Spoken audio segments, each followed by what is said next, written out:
Hey, Jason. Douglas. Welcome back. Thanks. I've been here, but I appreciate you welcoming me back to where we've been. Back to where we've been. It's Doable Discipleship, a Saddleback Church podcast and YouTube show designed to help you deepen your friendship with God, but Jason calls it the show that helps you grow. Wow. It's a worship episode. I'm lulled in. Oh, yes. Thought about the tie-in. That's a good tie-in. There you go. Hey, before we get into that, why don't you tell us a little bit about something special coming up? We do have something special coming up. So the last week we talked about the practice of rest, and we've talked about silence and solitude, and a lot of these things we've talked about retreats, different retreats that you can go and do. Well, we have a retreat that is coming up called Surrender. This is a retreat that's taking place at our Rancho Capistrano Retreat Center. It's on October 27th, so in a couple weeks. And guys, I highly encourage you to check this out. If you've never really experienced a retreat in what it's like, do this one. One. It's an all-day thing. It's from 9 to 4, I believe, and it's $35. It includes snacks, lunch, the books, the curriculum, all this stuff, and you'll get to have a very fun time. Pastor Brandon, who you've met, will be leading that one, along with Linda Tokar, who you've met. So, guys, no reason not to do this. It's a Saturday. Come hang out and spend some time with God. Sounds really good. Did you mention link in the show notes if you want to register for that? I did not, but you just did. It's been mentioned now. Well, today we're going to be continuing with a series, in fact, wrapping up a series that we started a few weeks ago, talking about spiritual practices, spiritual disciplines, kind of some next step disciplines that you can build into your life to take your relationship with God to a whole nother level. We've talked about fasting with Buddy, week 1. We talked about silence and solitude. Jason and I chatted about that. We talked about rest with Matt Graybill last week, which is a great episode. Really loved hearing his personal recent experience with rest. Today, we're going to be talking about the practice of worship with someone you may recognize if you watch Saddleback services online or if you attend here in Lake Forest. You'll know this friend of ours. Her name's Temree Abajian, and she's coming out in just a moment.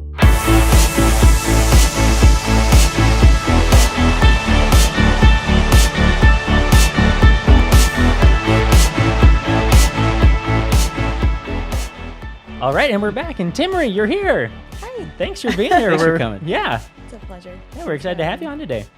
So we have a few questions. We're going to be jumping into the topic of worship. But first, let's just talk about, so what is your role here on staff, and what do you enjoy most about what you get to do? Yeah, so I am a worship leader here at our Lake Forest campus, and I look after our vocal team, our choir, and some other worship leaders, up-and-coming worship leaders that are being developed right now. And so I sit at the table with the rest of our staff who help shape the greater culture of Saddleback worship. And I would say that my greatest joy in this role would be to pour into growing leaders and to see them released into their God-given ministry of worship leadership. So That's so cool. It's awesome. I love it. Sweet. It's an honor. Well, you participate big time with a team that helps our entire church worship by praising God. And that's giving praise to God is such a deeply biblical and historic way to worship the Lord. And you guys lead us into that. Can you talk a little bit about how the practice of praise fits into your personal worship life? Yeah. So, we're just going to get real from the get-go, because this is so much a part of my story in recent years. But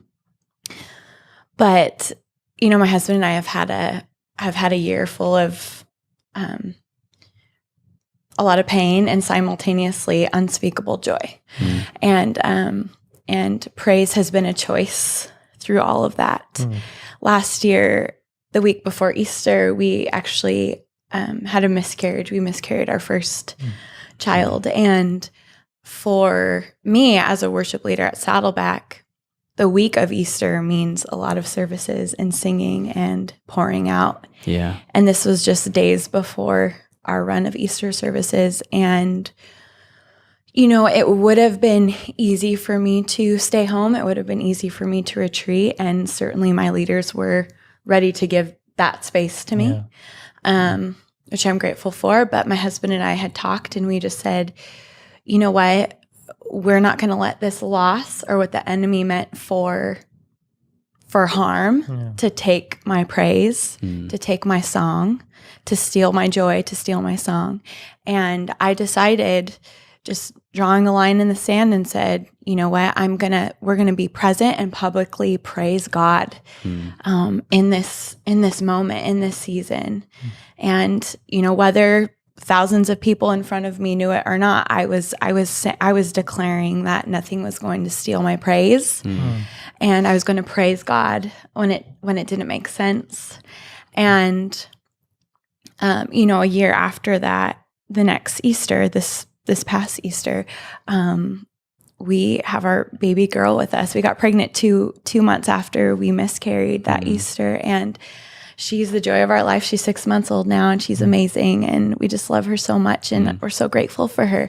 But that next Easter, we got to praise God with her, and that was just so incredible. And in more recent days, right after my daughter was born, 8 weeks after she was born, my mom actually passed away from lung cancer.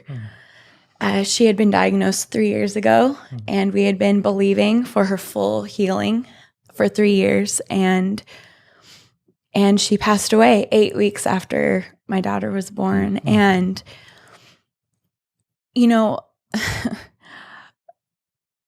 God is good, whether I acknowledge it or not, whether you acknowledge it or not, whether we acknowledge it or not. But there is certainly something powerful that happens when we decide to thank Him, adore Him, bring our praise to Him in a season where you probably want to do everything else but that, and have a lot of questions, and maybe even feel like He didn't show up for you the way that you hoped He would have, or believed that He would have.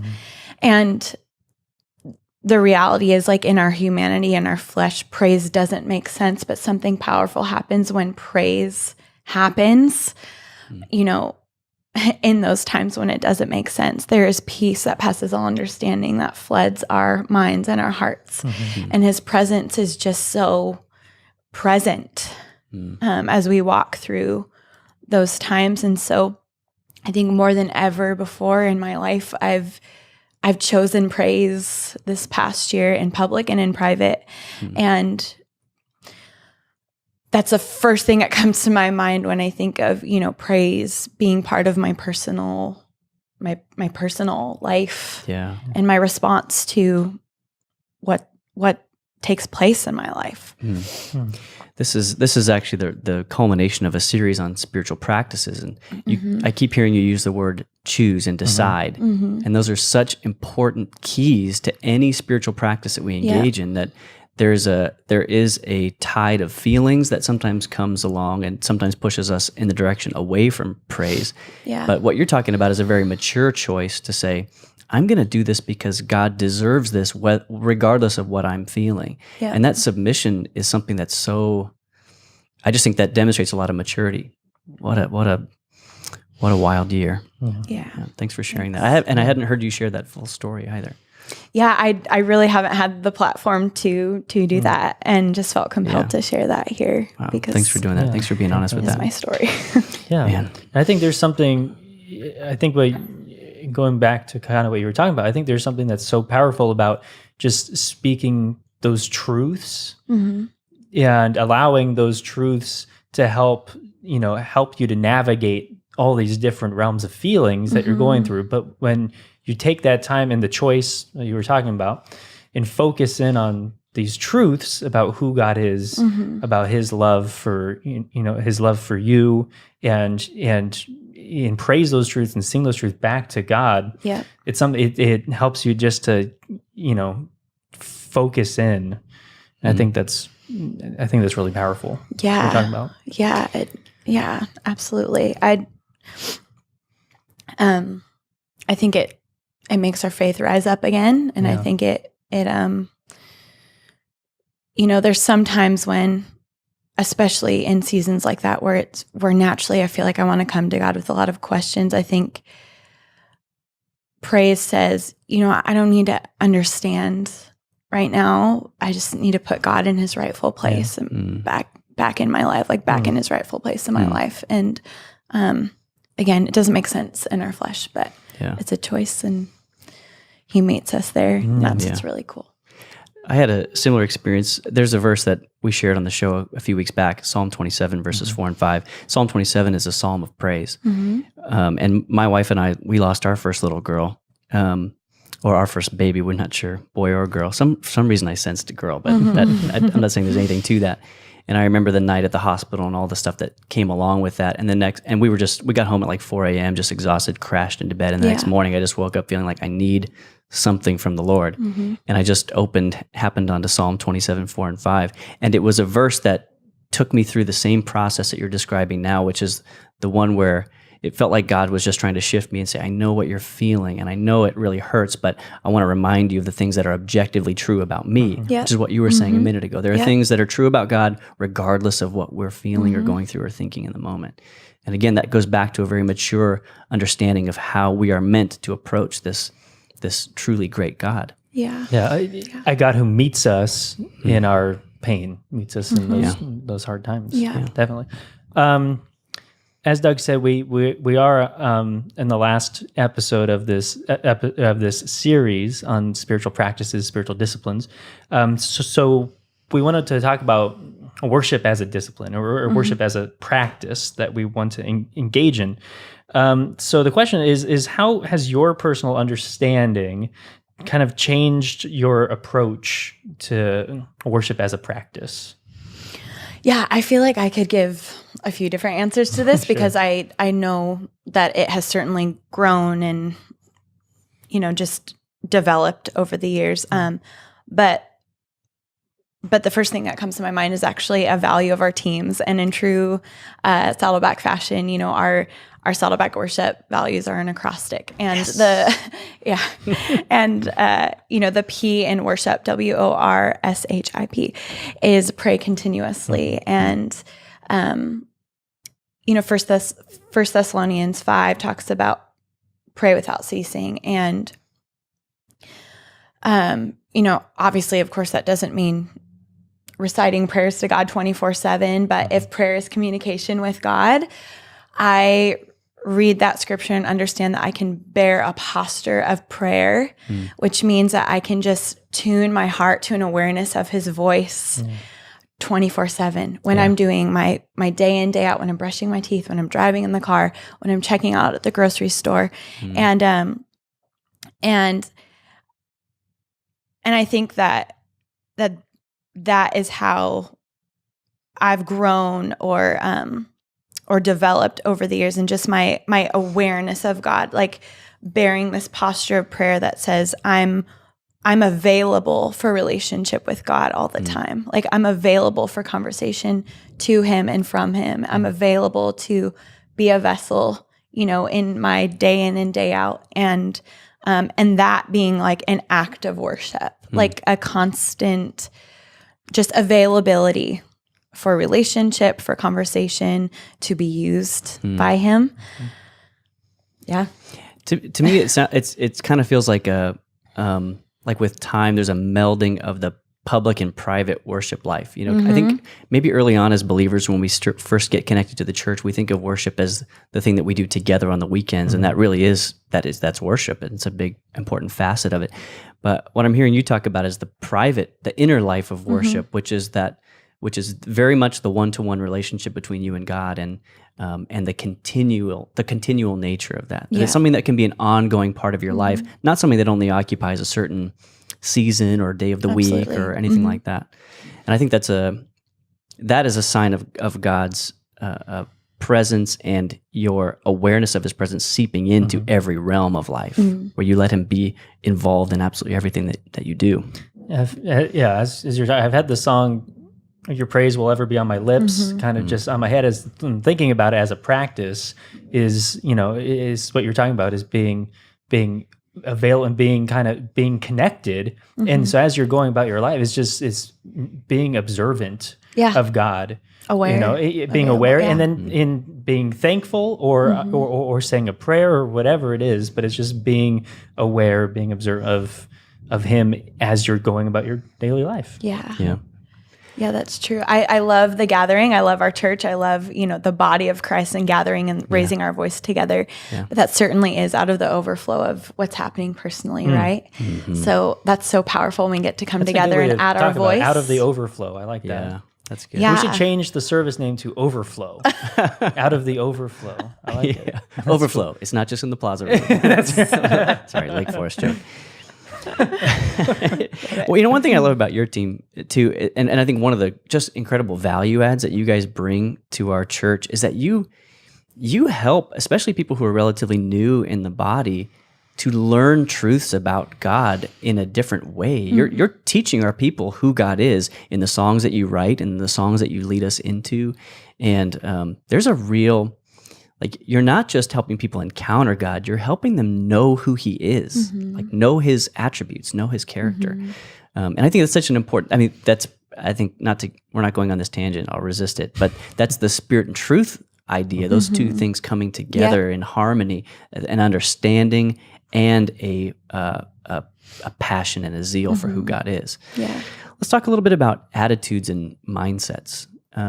Entering into a time of worship, whether it's publicly or privately, what are the mindsets that we ought to be bringing to the table? Yeah, I would say most importantly, the best attitude or mindset to bear would be one of just knowing that we can boldly come to Him just as we are, as Hebrews 4 talks about, coming boldly before the throne of grace. And just as we are, we approach Him, and through worship, we magnify Him and put Him back in His rightful place in our lives.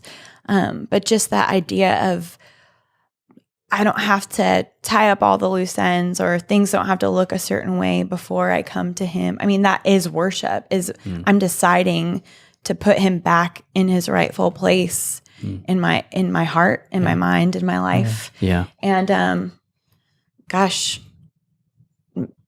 that is like telling Him, I don't have it all together. I need you back in your rightful seat. So I love I'm coming back to the heart of worship. It's just that idea of coming, of saying, yeah, I know what I've been doing. I know I haven't been thinking, or haven't been as focused, but I'm coming back. Yeah. Yeah. Yeah.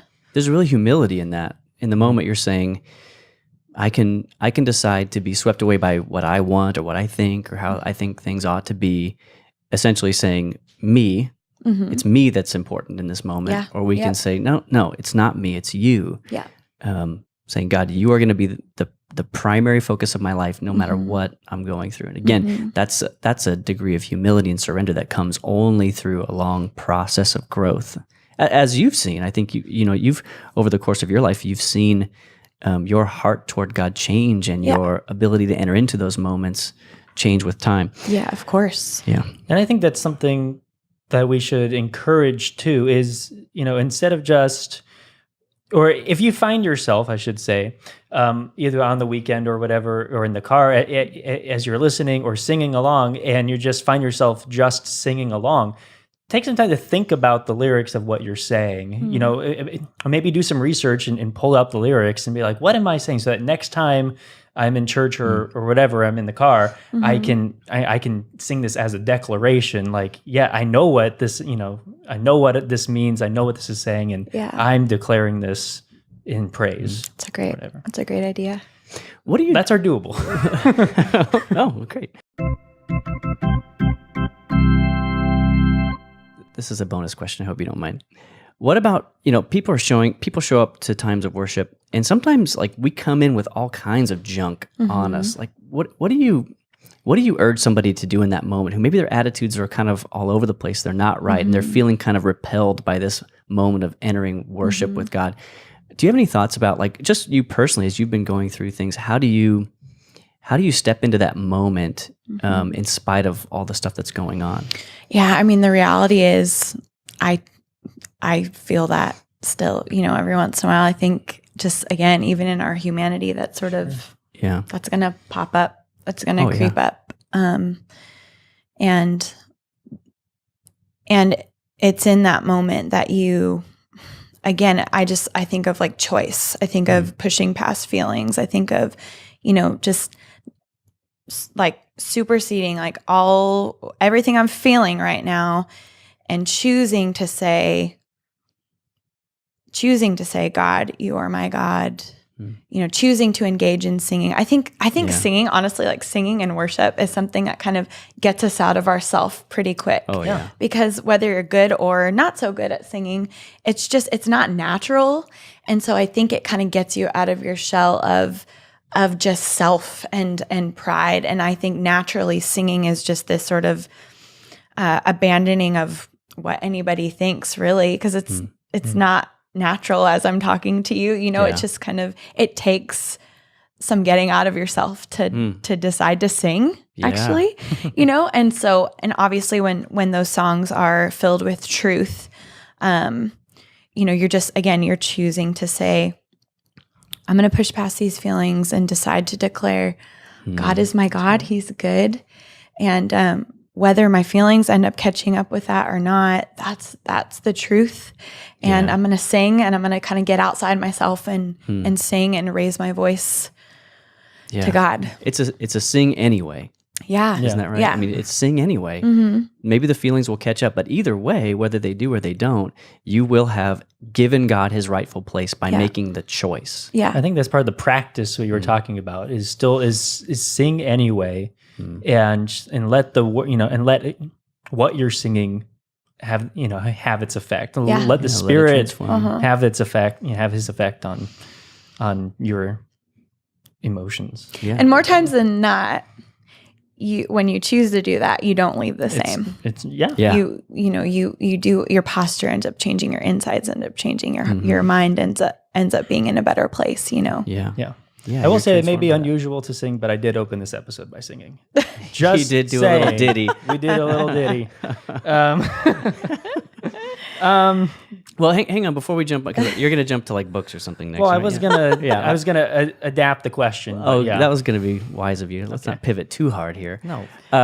You talked about coming as you are, and I think that's such an important note as well. Like, don't fail to show up for the moment. Don't fail to enter into that moment because you feel like, oh, I can't go to God when I'm feeling like this, or when this kind of there's this wrestling going on inside me, or that kind of thing. But I think that's something I love about like the Psalms. We talked about genres.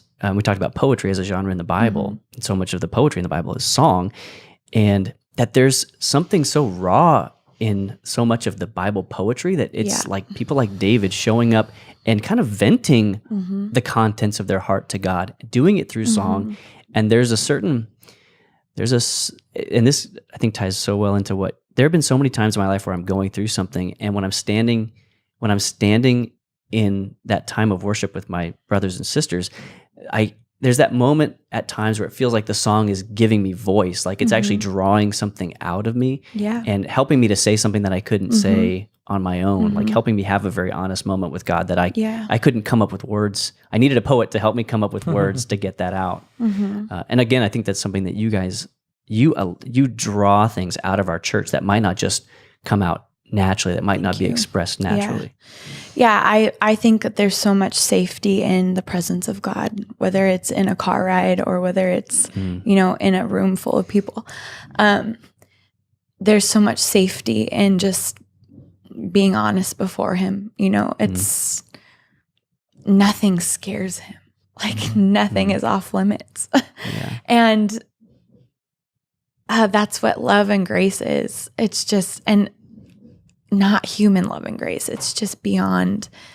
And, you can be in a car ride with him and you can come to him just as you are and ask him all the questions and be upset if you want to be upset and be happy if you want to be happy. And nothing is too big and nothing is off limits. And, obviously in my role in having to be in front of people, a lot of people often, I have felt the safety of coming to him just as I am, even in front of thousands of people, and it's okay. like it's just a safe place to do that and to be that and to, you know, even be side by side of others, and you feel like maybe like I don't have a song to bring right now, and just to be in a company of people and not forsaking the gathering, because there's so much powerful things that happen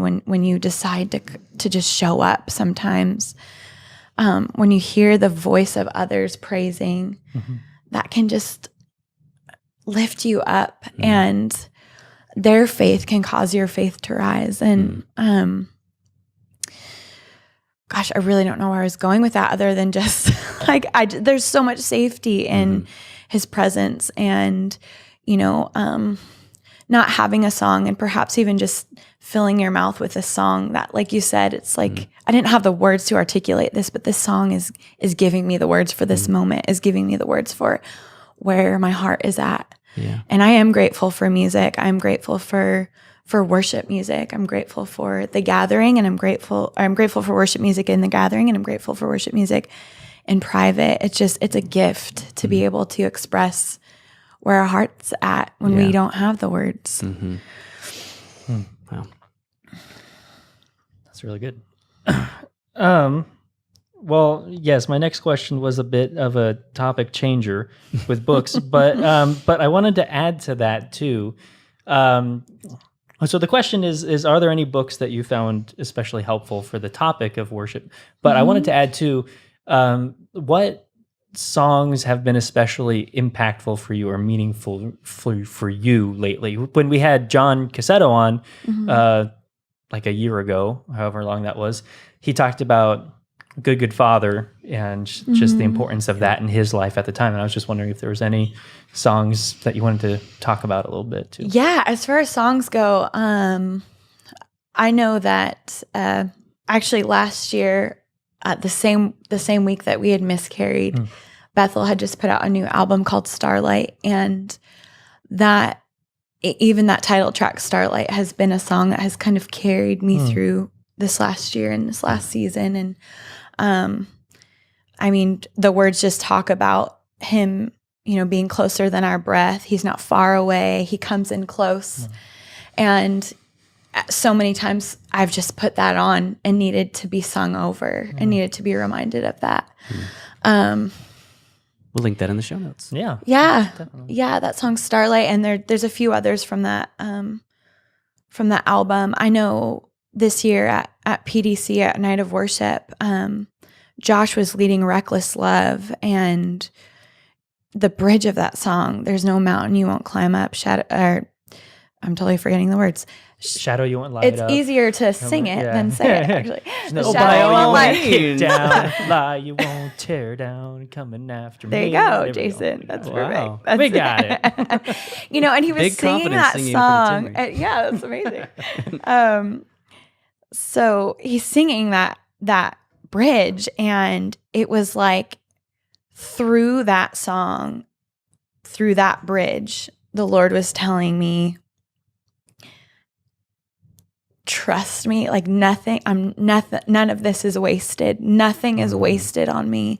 There's nothing that I'm not gonna kick down, tear down, like to get to you and make something beautiful out of this mess, like out of all this junk.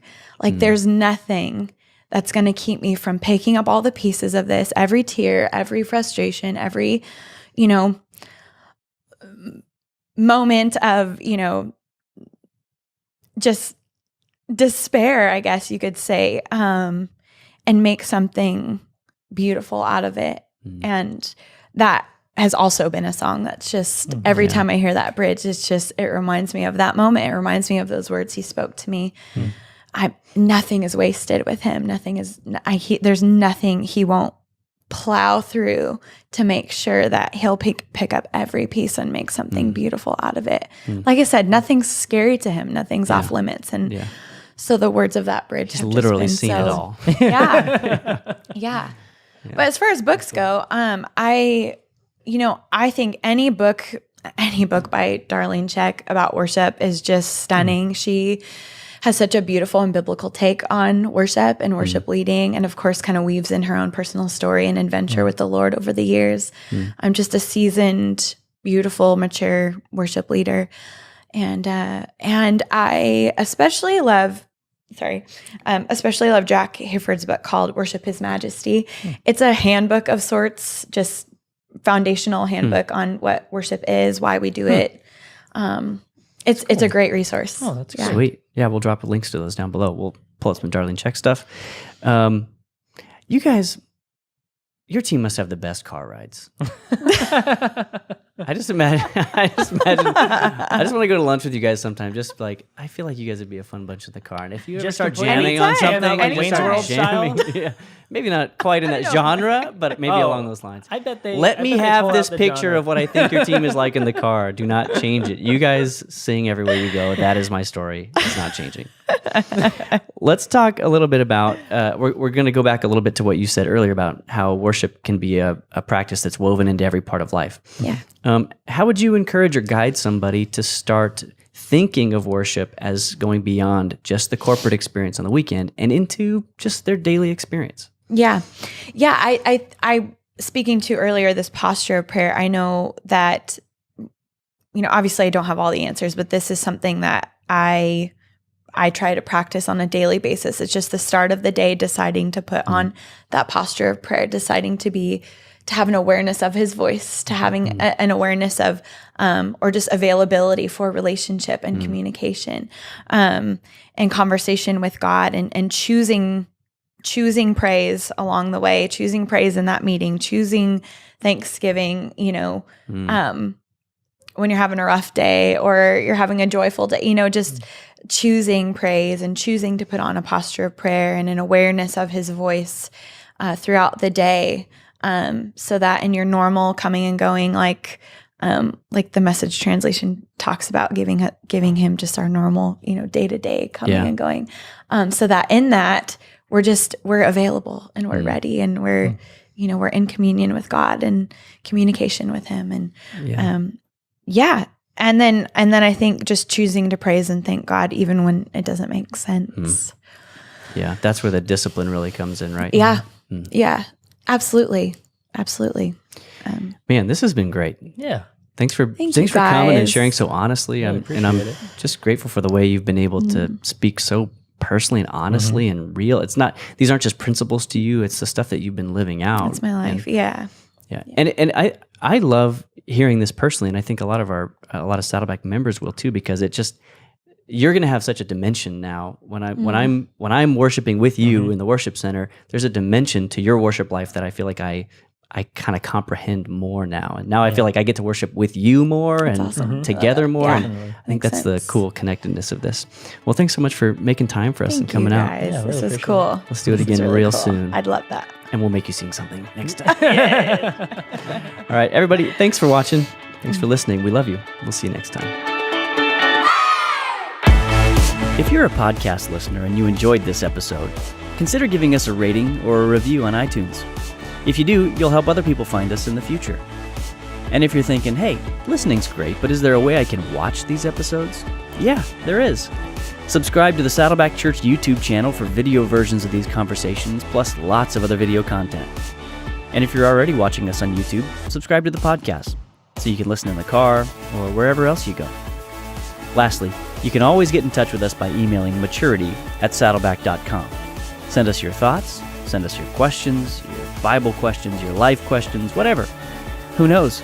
Your question just might inspire an upcoming episode. Thanks again for tuning into Doable Discipleship. I'm Doug Jones, and I hope you'll join us again next week.